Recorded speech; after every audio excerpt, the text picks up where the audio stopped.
Hello, how are y'all doing? So this video is going to heavily reference a previous video I made about the Leif Ericson commemorative dollar from the US Mint. So if you haven't watched that video of mine, I will leave a link in the description, and I recommend pausing this video and going back and watching that one first. It will add much needed context to what I'll be talking about moving forward. But for those of you who don't do that, a recap is I acquired a graded Leif Ericson commemorative dollar that was issued in 2000, and it was graded at a proof 69. And my research showed that there is a massive difference in resale value between the proof 69 and the proof 70 versions of that Leif Ericson dollar. For example, the proof 69s sell for a little more than what the raw coin is selling for, which would be between the $30 to $50 range. But the proof 70s on the resale market are selling for much more. For example, the PCGS auction record for a proof 70 sale of that coin is about $1,800, and the lowest PCGS auction record for a sale of a proof 70 is $600. Current listings are anywhere from $8, $9 to $1,000. So my conclusion was that if one were to acquire a raw version of the coin and get it graded at a 70, they would then have a massive return on their investment. So, for example, the Red Book lists this dual issue US and Icelandic Kronur commemorative set for $100, and I got it from my LCS for $80. So good deal, 2 coins. Saw the earning potential, so let's unbox and check it out.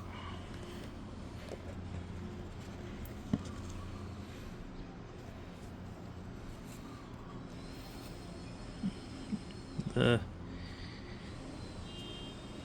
proof of authenticity. So the Icelandic guy Finnur Ingolfsson. I know I mangled that. Governor. But I know with a name like that, you are either governor of Iceland or you are a drummer in like a Viking metal band. But anyway, let's check out the coins. Cool box. Box is not very important to me because I'm getting both coins graded for financial reasons. So these are the coins in box. Let's zoom. So this is the American one. This one, or a copy of this, was in the video I referenced earlier. And this is the one denominated in Kronur. So it's legal tender in Iceland. And shout out to FG Stacker. So he watched my Leif Ericson video, and he told me, hey, I got that coin too. And he said he was on the lookout for the Kronur or Icelandic version. And he got one at a great deal, and he made a great video about it. And I recommend that you guys all go check it out. I will also leave a link to FG Stacker's channel in the description. Also great dude overall. Actually, between the two, just for the obverses, the Icelandic one kind of has the edge. It's a little frosty on the scales. So I found this at my local coin shop. I said in the previous video that I was going to be on the lookout for these sets that are still in the box for flipping purposes. And I went to my local coin shop and I asked, do you have 2000 Leif Ericson commemorative dollar sets? And they did. They didn't have them in any of the display cases, but they went to like a back room storage area and brought this one out. This was the one they had. What I immediately noticed is how tight these coins were set into the recess, and that told me that they hadn't been manipulated or brought out much in the last 25 years since 2000. And I noticed the obverses seemed extremely clean, despite some, debris on the capsules. Let's take them out and look at the reverses. And I've found that the perfect tool for that is a butter knife.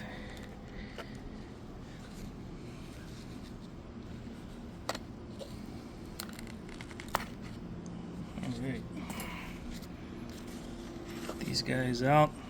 So we'll start with the American one. There's Leif and his helmet.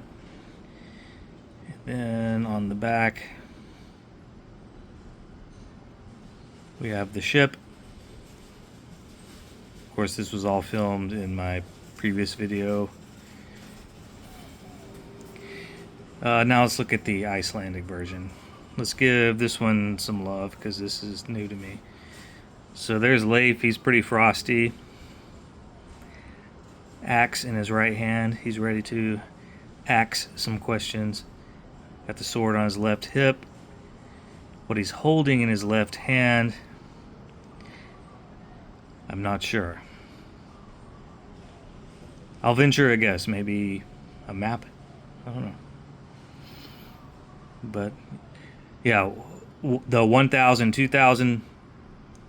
So he is thought to have landed in what is now present-day Canada, mainland Canada, around the year 1000, and this coin was issued in 2000 as a millennial commemoration of that landing.